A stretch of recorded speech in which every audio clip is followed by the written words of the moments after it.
the uninsured by throwing more people into a program that's already going bankrupt. Well, joining me now, Maryland Democratic Congressman John Delaney, a member of the Joint Economic Committee and Financial Services Committee. Welcome. Nice to have you on the show. Nice to be here, Alex. So do Democrats see anything in this budget that could be part of any sort of compromise deal? No, I mean, look, this is not a serious budget. It's a political budget. It makes very bad policy decisions. And I think one of the issues I have with it that is most troubling is it has a very bad analytical framework. In other words, the goal that Mr. Ryan sets for his budget is to have a deficit of 0 in 10 years. And that's just not the right goal for the country, particularly in light of the fact that we're only midway through the demographic changes that are going on in this country, where the percentage of seniors in our population is doubling and putting huge pressure on the government. And in reality, what our goal should be is to get our deficits in the 1 to 2% range in terms of the size of our economy, and have our economy grow at 2 to 3% a year. And that would involve our debt as a percentage of our economy going down over the long term. And that really should be our goal. We don't actually need as our goal to get to 0. And I understand why he does it, because it's a good political talking point. But it comes with very significant risks to the country. In other words, to set a goal that's too ambitious in terms of our fiscal position. Because remember, if our economy grows 2 to 3% a year, and our deficit is 1 to 2% a year, then our debt as a percentage of our economy goes down, and it'll go down to get into normal historical levels. And that's what we should be focusing on as a country. If we try to get it to 0 within 10 years, particularly in the context of the demographics we face, you have to overcorrect to get it to 0. And there's really only 2 ways to overcorrect: either raise taxes a lot or cut spending a lot.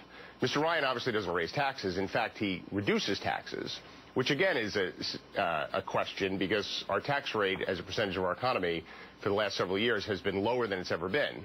And so why someone would cut taxes in that context is odd. But in order to actually get to 0, when you want to reduce taxes, you have to utterly and entirely cut spending relating to seniors, relating to the poor, and relating to our kids. And I just don't understand why that's a good policy decision for us to make. Although he says he's going to close loopholes without saying specifically which loopholes. He's going to come up with trillions of dollars of budget cutting there, so that is unclear.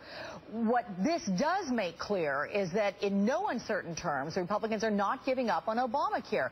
Its repeal is central to this plan working, fiscally speaking. So what would be the impact of doing that now? And is there even a prayer that that would happen?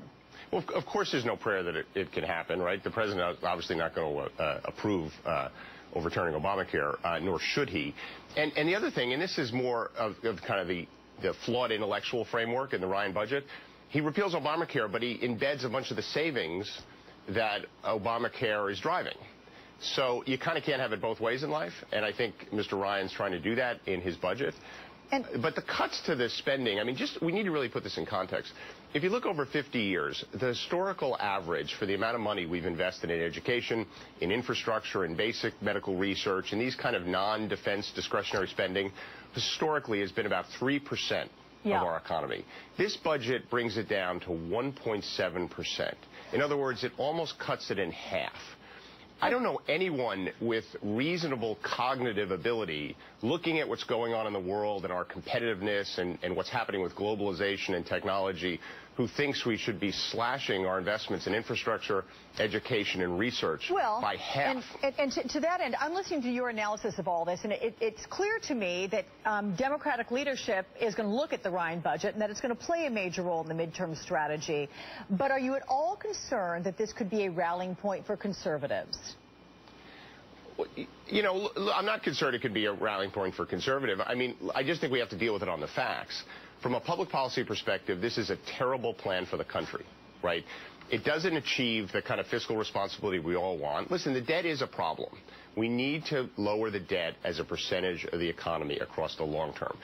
If we don't do that, we will lose financial flexibility as a country, particularly if interest rates go up. Right. But the way to do that is actually to focus on getting the deficits, the annual deficits, at a level below economic growth. For the past kind of 10 years, they've been above the level of economic growth, which is why the debt has grown.